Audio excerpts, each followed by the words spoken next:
Like, I feel like it's an old man gun, but in the coolest way. Like, yeah. When I get to be 60, I ain't carrying no Glock.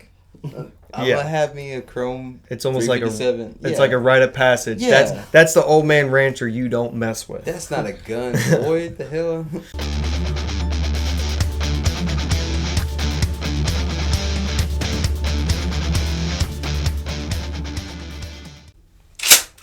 Welcome back, everybody, to Ready, Aim, Live. I'm Jose. And I'm Wes. And today we're going to talk to you guys about 357 Magnum versus 38 Special. But before we continue into that, we just want to say thank you to our viewers and all the feedback we've been getting from everybody. We definitely appreciate it, and we love getting to talk and conversate with you guys. It's really awesome. Try to stay tuned weekly. Every Friday at 4 p.m. we try to release a video and have that uploaded. So stay tuned and watch out for all this awesome content coming your way. And if you're missing out on some of the content, you can go ahead and check out our Instagram. You can check out our stories on Facebook. We got plenty of content going up there. All right, so without further ado, we're going to go ahead and get into our topic for today and go ahead and bring in our two good buddies from GWB, Chris and Tyler. Whoa. You're a wizard, Harry. All right. What's up, buddy? How's it going, guys? How you doing? Thanks for having us on the channel today to talk about our topic today between these two calibers. Of course. I know that earlier in the week we were talking. You guys have some notes you guys want to bring to the viewers and some specs, and figured we'd get you guys on here and share it with them. Well, we appreciate it. And me and Tyler, like he said, kind of know about these calibers pretty well from our own personal experience, but then coming into this video we started to do quite a bit of research and learned a lot of things along the way that we would Homework. Homework. We did a lot of homework going into these two different calibers. They are very similar. I'm going to focus on 357 Magnum. Tyler over here is going to mainly focus on 38 Special. We're going to start off by going into a quick brief history. We'll go into some other known facts, sizes, dimensions, all that good stuff, the differences between them, what can be shot out of what, just basic stuff that anybody can use and just learn a little bit off of us. So I'm going to go ahead and start up. So 357 Magnum, as a lot of people probably know, is a very popular caliber. It was designed in 1934 by Smith & Wesson, but being designed in 1934, it actually didn't go into production until 1935 in the Model 27 made also by Smith & Wesson. This caliber specifically was designed and thought of to improve upon the already very successful 38 Special with its pedigree and everything, just giving it a little bit more oomph. Isn't it so funny to see how these calibers, one will come out and then other people will just build upon that caliber and try and make it better. Even if the caliber was already amazing as it was, they just seem to just want to make it better and better and better and better. And I mean, I love the way that the market works, and especially with them being so closely designed. But I just think that's such a cool fact. Yeah, and even if it's within the same manufacturer, just the fact that they don't just say, oh, we hit it good here, we're done. They want to try to do better and innovate and stuff like that. It's awesome, and it's good to see that. So Tyler, do you want to give us a little history on the 38 Special? So 38 Special is also another popular American round. It seems like somebody's grandpa's got a 38 Special revolver. It's just one of those things. Shout out to Papa Ward. It was originally designed and went into production in 1898, and its whole purpose was to replace the 38 Long Colt. Same bore, diameter, bullet size, and everything, but it was just made to phase that out with a little bit more strength on top of it. So during the Filipino-American War, our soldiers were coming back and complaining that the 38 Long Colt just wasn't having enough put-down power, compared to the who we were fighting against, and that's what kind of led to the 38 Special. Same bore diameter, bullet size, stuff like that. It was just a little bit more strength to it. It started being phased out of military use around 1907, just because of innovation and developments in firearms and stuff like that. But it was still very popular in civilian and law enforcement use, and it actually became the standard for law enforcement in around the 20s. And just like Wesley was saying, it was kind of the same aspect where they had 38 Long Colt, and they may have loved that round, but people had their issues with it, and or they thought they could do better. So it was kind of like a stepping stone. 38 Long Colt, 38 Special, and then even better, the 357 Magnum. Yeah. Which all that to me was news to me because I had never thought of the 38 Special as being an actual military implemented round. You know, whenever I've thought of it, it's always been, you know, that Cowboy Western, old cop gun, you know, like you said, I never thought of it as a military round at all. I always looked at it as the most classic, like, revolver round. Right. Like, if I seen a revolver, like, I'd never, you could have 357 Magnum, obviously. Right. That's the big boy. Yeah, but, you know, I always would just picture, like, I know it's a 38 Special. Like, I just know. Yeah. Saturday Night Special. Even, my little stripper pistol. Yeah, even today, I mean, to have like a pocket-sized snub-nose revolver, 6-shot, 5-shot. Yeah. I personally, in the experiences that I've had and what I've seen, it seems to be in a snub-nose revolver. 38 Special seems to be the most, if not one of the most popular calibers to have in that kind of configuration to this day. I mean, that's something that I want. I mean, that's one of my guns that, you know, I want as like a, you know, an everyday carry gun is to have a 38 Special revolver. Just as something to, you know, to carry around as well. It's also a gun that I love to shoot, you know, that I got to shoot when I was younger, but, you know, I think it's such a great bullet to even shoot as it is. So. And it's cool to think about it, that the fact that it's been around for over 100 years now, and it's still in high demand and high popularity. That doesn't happen very often. A lot of times they get phased out, and they're just like, oh, that's an old round. There's so much better. But Goes to show how good it is. yeah, even though they approved upon it, it was still such a great round. And it's kind of 100 years ago's, you know, correlation to the 380 and 9mm. Like, that's what we have today. That's what's modern to us. But 100 years ago, that's what they were bitching That's what they were about. arguing about. Exactly. 38 Special, you freaking weenie. Weenie Hut Juniors. So we're going to go ahead and move on to a little bit more of the facts. Just a quick segment. We're going to go ahead and go over the some of the names that these rounds are also known by. Maybe you know them, maybe you haven't known them. The full name of 357 Magnum is actually 357 Smith & Wesson Magnum, or if you want to flip that, 357 Magnum Smith & Wesson. And then you have the most popular chopped down version, which is 357 Magnum. But there is also another name for it, which is a different type of measurement, but that's, I would probably say, the European, well, the rest of the world market, because we're the only ones that don't use the metric system. Measurement. Now, I have no fucking idea what a millimeter is. Is also called a 9x33mm rimmed. Just the same on my side. It's instead of 38 Special, that's the most common nomenclature for that round. But the 38 Smith & Wesson Special, those were the, you know, proprietors of that round and stuff like that. But its metric name is 9x29 rimmed also.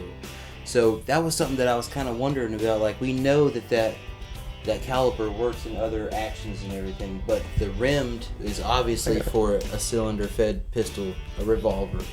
So is there other styles or other that has to be like not rimmed for other actions? You know what I'm saying? Like, yeah, so the way that a rim case works, and this will roll us right into the next segment of just some facts about the cases themselves.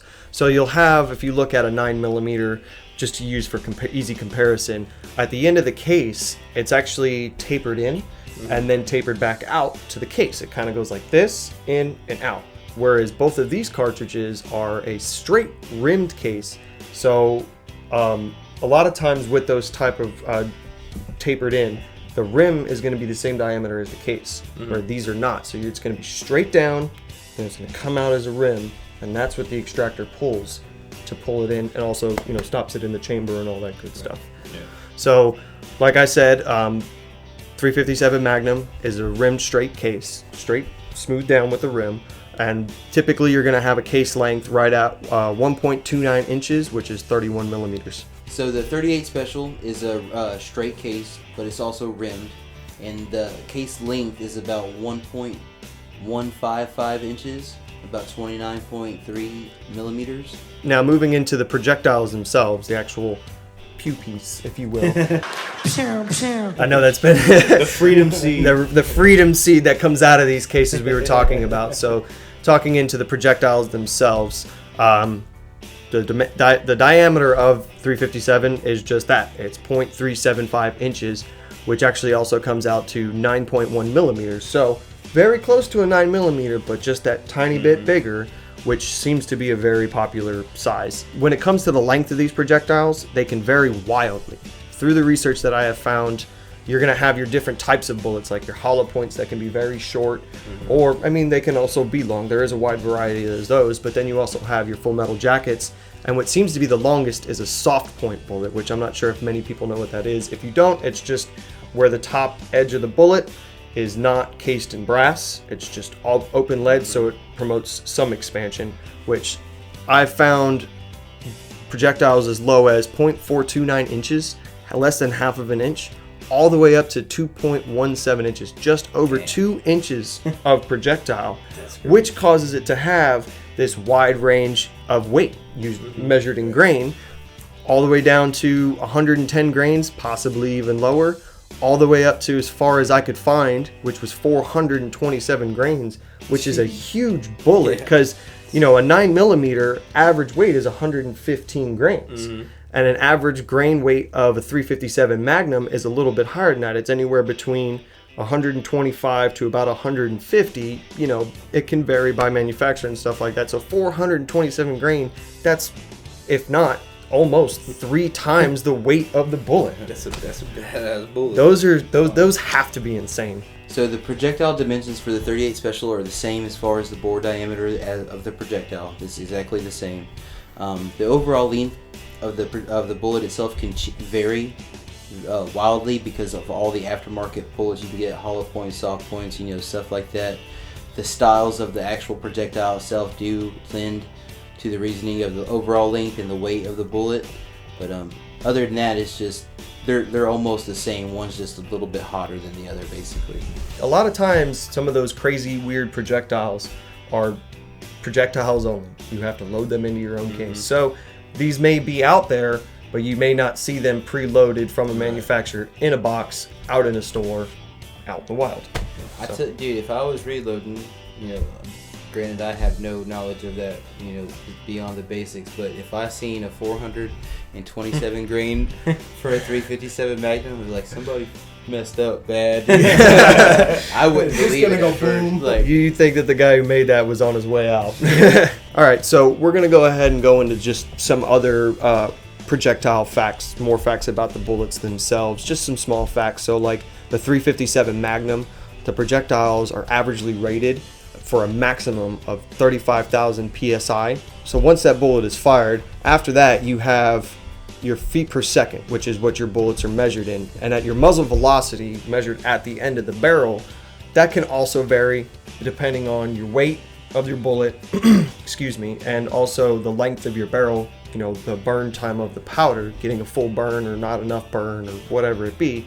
So 357 Magnum is somewhere around the ballpark of 1,000 feet per second up to 1,800 feet per second with, you know, lighter load with a longer barrel can reach up to those 1,800 feet per second. So the max pressure for the 38 Special is around 17,500 psi, and you can find muzzle velocity ranging from anywhere from 900 feet per second all the way up to 1,150 feet per second.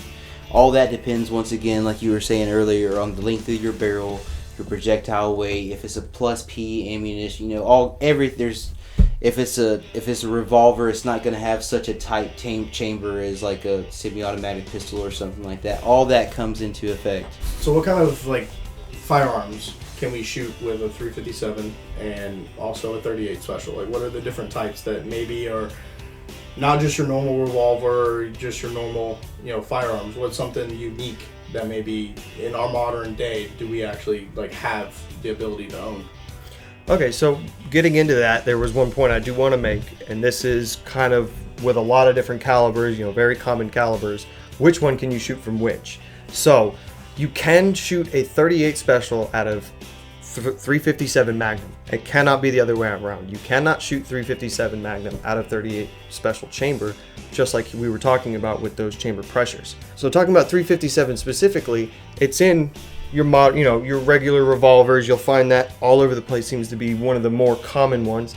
But another one is also, which also I'm sure you know about, is the lever hinge action style rifles. You know, the old cowboy style hinge action rifles. That is a very common 357 chambered rifle type of weapon. But then you also have bolt action rifles, which is not as common. From what I found in my research, there doesn't seem to be any semi-automatic style rifles that shoot 357. But you do have semi-automatic pistols. Now there are from what I have heard, there are 3 different styles of semi-automatic handguns that shoot 357 Magnum. All I could currently find is 2 different styles. You have a Kunin 1911 style pistol, classic style, classic function, everybody loves it. They have it in the big old 357. And then you have your iconic, the famous Desert Eagle. You know, everybody talks about the 50 caliber, the 50 AE Desert Eagle, or the 44 Magnum, but maybe you want to step it down a little bit. Maybe you want to be able to look really cool, but you don't want to break your wrist every single time. You can put it in that 357. Yeah, so just to reiterate, like what Chris was saying earlier, like it's the whole 5.56 223 thing. If you have a 5.56 barrel, you can send 5.56 and 223. If you have anything chambered in 357 Magnum, the bore is the same. So no matter what, as long as the frame is rated for that pressure, you're good sending every 38 load that you can find down. Absolutely. Absolutely safe. A lot of modern things are not specifically chambered in 38 special anymore. It seems to be the trend, the way the market's moving. So it's chambered in, either manufacturers will just say 357, or most of the time they put 357/38 because you can shoot them so frequently out of them. It's such a common thing to do. Just like a lot of times, you know, you'll see, like you were saying, 5.56 223, you'll see it marketed as 5.56/223. So, you know, you can have your little snub-nosed pistol and also have your Desert Eagle and shoot the same bullet out of it. Yeah. So that's pretty cool. Do either of you guys have any questions about these 2 calibers? Anything you guys learned that you think is very different or odd? Or I just cool? know that, like, if I'm at a like a pawn shop, I'm looking at older guns, I'm just gonna go for 357. Like, I could find a 38 special, but like, if you can shoot that same bullet out of a 357, why bother? Just get that 357, and you go. I love guns like that. That's why I want to get a Judge.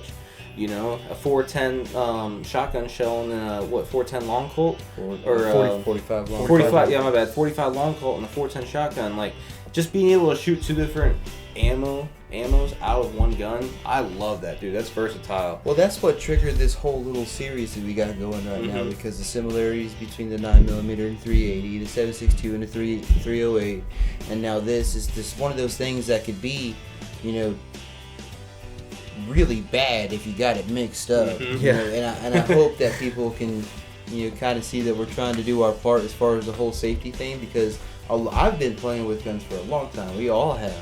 And a lot of this stuff I didn't know about. Yeah. You know, as far as, you know, the safety aspect of it, just the history that I kind of get to, you know, man, I like I said, I've always thought of a 38 as a wheel gun type thing, you know, last ditch thing, you know, something Papa Wall kept in his top drawer. I didn't know that we were fighting wars with this shit. You know? That's awesome. But obviously we weren't doing so good, or we wouldn't have Big Brother come along, you know, so. What was the name of that 1911 that you were saying that shoots the 357? Conan? So I'm not 100%. So I'm sorry if I butchered the name of this manufacturer. I said Kunin. It's spelled Coonan. It's a manufacturer I haven't heard until I did this research. We'll So roll with the Kunin. Yeah. So I really love to see that, you know, even taking a cartridge that is this old, they're still, you know, modernizing it and bringing it into a, you know, an actual pistol form. You know, the 1911, which everyone loves, you go ahead and throw a curveball and, you know, put that in a 357. Like, that piques my interest. That makes me go, I could have something that I pick up and go shoot, and somebody's gonna go, "What in the hell are you shooting?" Like, they're expecting 45 ACP. oh, And then they get a much bigger blast and a big bang, and they're just like, yeah, and then they're intrigued. They're going, "Man, like, where did you get that thing?" And, you know, and that's a talking point that, you know, then you get to talk to somebody about, you know, the whole gun world. oh All man. right, gentlemen, we really appreciate you guys giving us some of these facts. I'm really glad we could learn something today and, you know, put another gun on our actual wish list. Yeah. We just expanded that dream gun list, didn't we? Well, Yes, actually, did, maybe man. we could just do a whole video itself, just dissecting the Kunin. Well, that's possibly. that's a possible idea. One of us figuring out how to get our hands on one of them and doing a review and doing a or dissection. Any of our awesome viewers maybe have this gun or know about this gun, give us some more info about it, or your genuine, you know, opinion on how you feel about it, let us know. And across anything that we said or anything you want us to cover, let us know in the comments below. And also hit this notification bell up here. Get these notifications when we post videos. Give us all the feedback. We want to learn. We want to indulge. And we want to keep hearing from you guys. We love it. We love the interactions that we're having. And check us out on Fridays at 4 p.m. We got new videos going up every Friday. Check us out on Instagram and Facebook. We got stories and reels going up all the time, pictures. Again, thank you guys very much. And always remember, guys, Who's got your 6? Thanks, good buddy. Yeah. That's what I appreciate, especially. So we appreciate special. You got a problem with Canadian gooses? You got a problem with being? I suggest you let that marinate. Likely.